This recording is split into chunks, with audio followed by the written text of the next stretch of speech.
Graça e paz, irmãos. Que bom a gente estar de volta com o programa Reflexões para a Vida. Nós estamos estudando o livro de Atos e a gente tem aprendido o movimento da igreja, o crescimento da igreja, as ações missionárias que transformaram o mundo. E a gente vê um destaque aqui na vida de Pedro, no começo, e depois na vida de Paulo. Lembrando que quem escreveu o livro de Atos foi Lucas, o mesmo que escreveu o Evangelho. E agora Paulo está chegando a mais um fim de uma etapa. Ele tinha já convidado os irmãos para estar junto com eles, os pastores, e ele se despede deles e parte para outro lugar. Agora ele está indo para Jerusalém. Bem provável essa vai ser a última vez que ele vai para Jerusalém.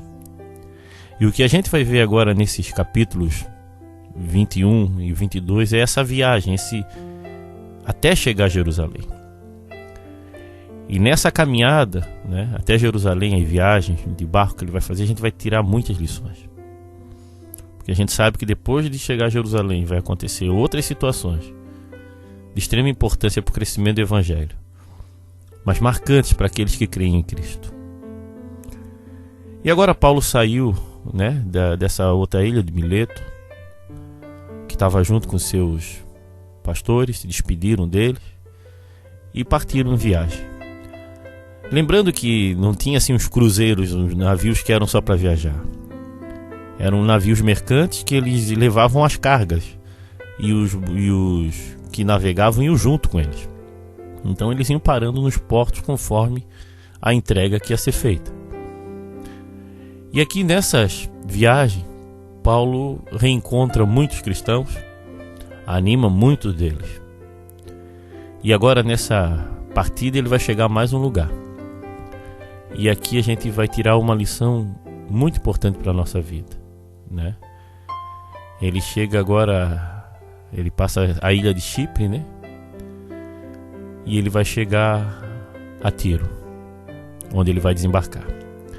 Então vejam lá, vamos para a gente entender, abram lá Atos capítulo 21, A gente já vai pular para o versículo 3, que ali está falando do 1 ao 3, a gente está vendo os lugares que eles iam passando, iam descendo, descarregando as coisas.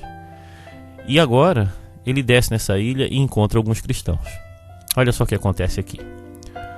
Quando já podiam ver a ilha de Chipre, navegamos ao sul daquela ilha e seguimos em direção à província da Síria e chegamos à cidade de Tiro, onde desembarcamos, pois o navio precisava ser descarregado. Naquela cidade encontramos alguns cristãos e ficamos com eles uma semana. Então, avisados pelo Espírito Santo, eles disseram a Paulo que não fosse para Jerusalém. Mas quando chegou o dia de irmos embora, nós continuamos a nossa viagem. Aí aqueles irmãos, com as esposas e filhos, nos acompanharam até fora da cidade. E todos nós nos ajoelhamos, ali na praia e oramos. Depois de nos despedirmos, embarcamos no navio e eles voltaram para casa. Interessante que Paulo, as viagens eram assim, ficavam 2 semanas recarregando, e ele ficou 2 semanas ali com aqueles irmãos, animando, ensinando.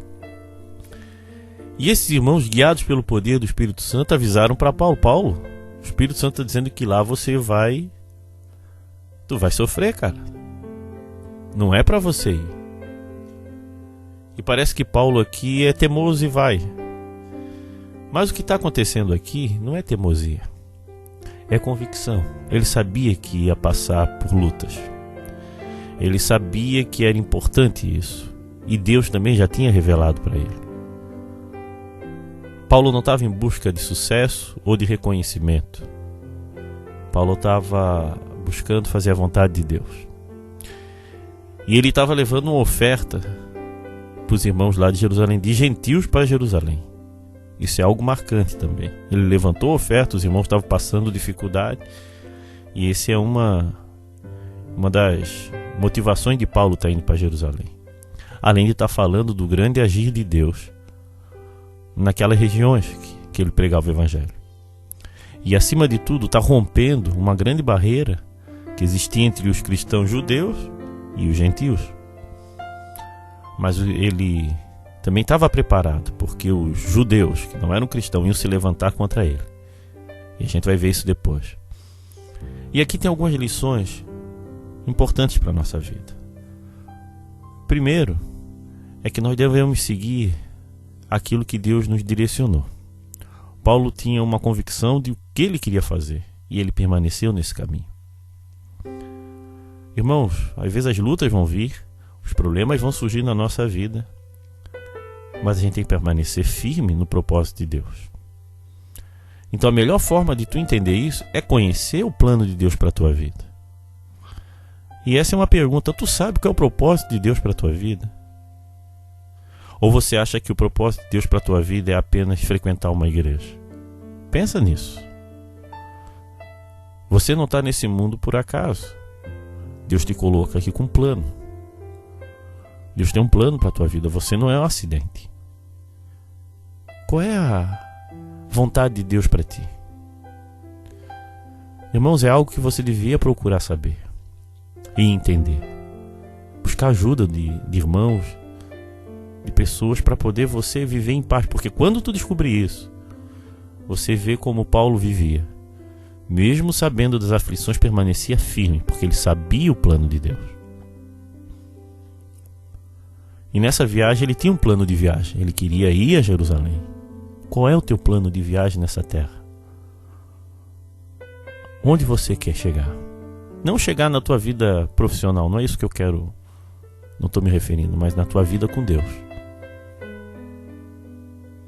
Você sabe até onde você pode ir? Pensa nisso. Outro detalhe que eu fico pensando aqui, outro ponto que eu gostaria que a gente tirasse uma lição, é que às vezes o Espírito Santo alerta das dores e sofrimentos que vão acontecer. Ele prepara. Não necessariamente é para não fazer a coisa, para não passar por aquilo. É uma preparação. Ali o Espírito Santo estava falando àquele povo, não para o Paulo parar de fazer, mas para preparar Paulo, para não ficar surpreendido com os sofrimentos. Jesus nos preparou. Olha, meus irmãos, nesse mundo vocês vão ter aflição, mas tenham bom ânimo. Eu venci. E o Espírito de Deus às vezes levanta pessoas, levanta situações, ele dá um alerta. E nem sempre esse alerta é para que a gente mude de direção. Não. É apenas para preparar. Olha, te prepara, porque vai ser difícil. Vamos junto. É isso que ele falou ali. Porque a grande vitória é na cruz. A grande vitória é Jesus. E mesmo sabendo tudo isso, ele permaneceu focado. Não só ele, todos os seus companheiros de viagem. Paulo relatando isso, quer dizer, Lucas relatando isso. E outra lição é a gratidão. A gente vê que quando Paulo se despede daqueles irmãos, todos eles saem juntos. Crianças, famílias, e foram até acompanhando Paulo até o barco. E ali se ajoelharam e oraram. Às vezes a gente só procura coisas que nos traz retorno. Está faltando em nossa sociedade um espírito de gratidão, de esperança, que mesmo que as coisas não se realizem aqui, a gente sabe para onde vai. Eles ali ficaram muito gratos com a presença desse homem de Deus ali. Eles ficaram tão agradecidos que até tentaram impedir Paulo de ir. Mas o que eu achei bonito, que a gente vê aqui de forma maravilhosa, é que eles acompanhavam esse irmão e estavam junto com eles, ou seja, dizendo: conta com as nossas orações. E eu fico pensando aquela cena, todos os outros que não acreditavam em Cristo vendo aquela turma de joelho numa praia, agradecendo a Deus, não se lamentando, não sofrendo, mas agradecendo a Deus, porque sabem que o plano de Deus é maior do que aquilo que a gente consegue entender. Meus irmãos, permaneçam firmes, olhando para Cristo e na viagem que Deus nos deu para fazer nessa vida. Permaneça ao lado dele. Amém? Venha assistir às nossas reuniões na Igreja Batista de Forquilinhas, Rua Manuel Porto Filho, número 99, às quintas-feiras e aos sábados, às 20 horas. Também nos reunimos na Igreja Batista do Rio Tavares, na SC 405, número 2023, ao lado do Sonho Móveis. Nos reunimos aos domingos, às 19h30 e nas quartas-feiras, às 20 horas. Venha nos visitar. Meus irmãos, agora eu queria falar para os irmãos de um novo direcionamento de Deus para nossas vidas. Agora eu estou trabalhando na igreja com cura interior. O que é isso? É ajudar os irmãos a se libertar, a encontrar paz espiritual em suas vidas. Porque tem muita gente que ainda está presa ao passado, está angustiada com muitas coisas, não consegue viver em paz em sua casa, em seu lar. E o que Deus tem mostrado na sua palavra é que essas pessoas precisam ser transformadas por Deus. Às vezes Cristo entrou em sua vida e o seu pecado foi perdoado. Está vivendo uma nova vida, mas ainda existem coisas do passado que precisam ser tratadas, entulhos que precisam ser retirados de sua vida. Porque agora na nova vida não entra mais coisas ruins. Na nova vida o pecado não faz mais parte. Mas às vezes está preso a situações no passado que precisam ser curadas. A promessa do Senhor é que a gente vai ser curado, a gente vai ser transformado. De novo, não quero falar aqui que fica tudo perfeito, que não vai ter problema. Não. Mas pelo menos a gente se sente em paz, mesmo em meio às aflições. Então, se você está passando um tempo e vê que a tua vida não está mudando e você quer mais de Deus, me procure. Eu quero te ajudar. Na boa. Procure entender um pouco como Deus transforma nossas vidas. Porque a oração do justo tem poder. E eu quero orar por você, meu irmão. Eu quero mostrar para você que Deus pode sim te dar uma nova direção, restaurar a tua vida. Ah, pastor, mas eu já estou tantos anos na igreja, já escutei isso. Mas eu estou falando de novo. Não sou eu, mas o poder de Deus que transforma. O Espírito Santo nos renova. Agora procure ajuda. Sai desse embaraço. Deixa Deus te transformar a tua vida. Amém? Deixa Deus te libertar. Agora você precisa dar o primeiro passo e procurar o socorro. Amém? Fique na paz. Se você está passando por um momento difícil, nós podemos orar por você.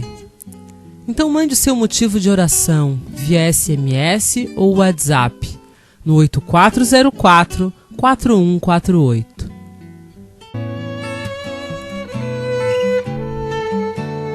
Vamos orar. Pai querido, em nome de Jesus, queremos estar perto do Senhor, Pai. E eu peço agora por esse momento de cura interior que a gente está buscando a ajuda do Senhor, a transformação do Senhor na vida de outras pessoas, na minha própria vida, Pai. E Deus nos ajuda a permanecer no rumo. Revela, meu irmão, o propósito de Deus para a vida dele, Pai. E que as pessoas encontrem paz espiritual, encontrem tranquilidade na vida, Pai. Que a religião não seja apenas mais um peso, Pai, mais uma obrigação, mas algo que transforma, que traz paz. Visita meu irmão que está me ouvindo hoje, Pai. E que essa palavra toque no coração dele. E que ele seja impactado pelo Senhor a ponto de buscar mais e mais do Senhor. Abençoa, Pai. Em nome de Jesus. Amém. Se você deseja ouvir essas mensagens via WhatsApp, mande um recado para o 8404-4148 ou visite o nosso site www.reflexõesparavida.com.br.